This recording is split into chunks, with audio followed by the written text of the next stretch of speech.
Dalam Bapa dan Putra dan Roh Kudus. Amin. Allah yang penuh kasih, terima kasih Engkau memberikan kami anugerah demi anugerah, supaya kami sadar, supaya kami bersedia diselamatkan dan ditebus. Hari ini hari raya kerahiman ilahi.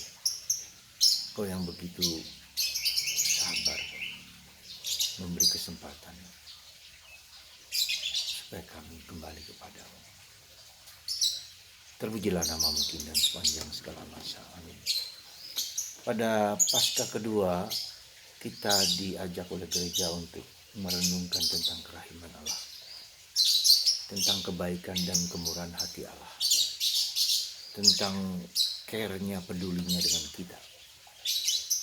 Dia mencintai kita pasti, karena itulah yang menjadi hakikat kedirian dia. Karena itulah yang menjadi esensi dari Allah yang penuh kasih. Tapi dia tidak hanya cukup Allah yang penuh kasih, yang mencintai, yang menerima, tapi dia juga berbuat sesuatu, mengubah hidup kita. Dia berbuat sesuatu untuk membuat kita juga berbelas kasihan kepada orang lain. Dia juga membuat kita mengampuni dosa-dosa kita, sabar terhadap kelemahan kita. Dan itu pula yang dia inginkan kita kepada orang lain. Sabar, murah hati, lemah lembut, menolong. Belas kasih Allah adalah ketika orang berada dalam situasi yang menyakitkan, yang pedih, yang nestapa, yang malang, yang menderita. Ada uluran tangan dari orang tersebut. Jadi belas kasih Allah itu adalah bentuk ungkapan cinta Allah yang besar kepada manusia. Membebaskan orang dari berbagai macam belenggu-belenggu ketakutan, kecemasan. Dan dia tidak marah juga ketika manusia tidak percaya kepadanya atau menolak dia. Tapi dia terus mencari dan mencari dan mencari.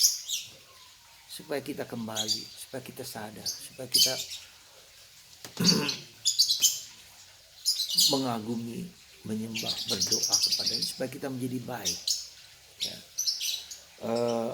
Apa bentuk belas kasih Allah? Kita lihat nampak dalam kisah anak yang hilang. Nampak ketika kisah tentang orang Samaria yang baik hati, yang menolong orang yang dirampok, ya, yang dirampok, dibiarkan tergeletak, lalu dia membawa orang itu ke losmen untuk dirawat, diberi uang dan segala macam. Nah, jadi apa yang tidak diberikan Tuhan kepada kita, itulah belas kasih Allah. Tak terhingga, tak terkira, tak terbilang banyaknya. Baru saja saya melihat dalam YouTube kisah seorang yang disebut Dr. Lee Darmawan.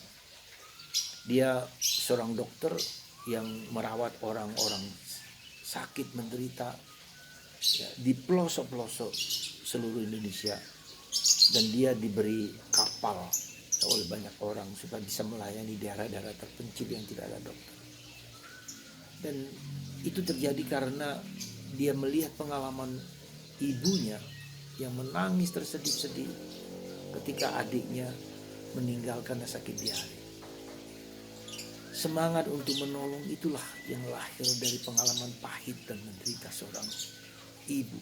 Dan itu membuka mata hati seorang pria yang bernama Lee Darmawan. Itulah belas kasih. Memberikan dari apa yang dia merasa sakit, ya, merasa terluka, membagikan itu kepada orang lain. Ya.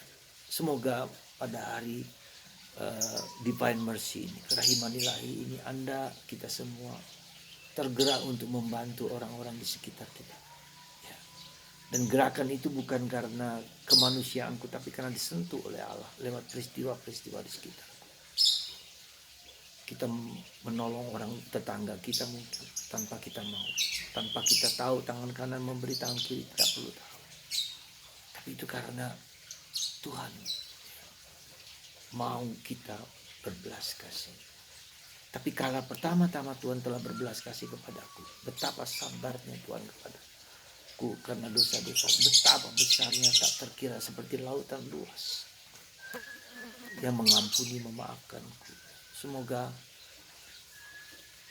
pesta hari raya kerahiman ilahi ini menggugah kita untuk bangun, untuk bangkit, untuk datang kepada Tuhan, untuk mohon ampun kepada Tuhan, untuk memberikan diri kita kepada Tuhan, segala-galanya kepada Tuhan dan segala-galanya pada manusia. Dan rencana belas kasih Allah itu sudah ada sejak awal penciptaan. Ketika manusia jatuh dalam dosa, Tuhan mengatakan keturunanmu akan menghancurkan kepala ular, berbelas kasihan, menjaga manusia dari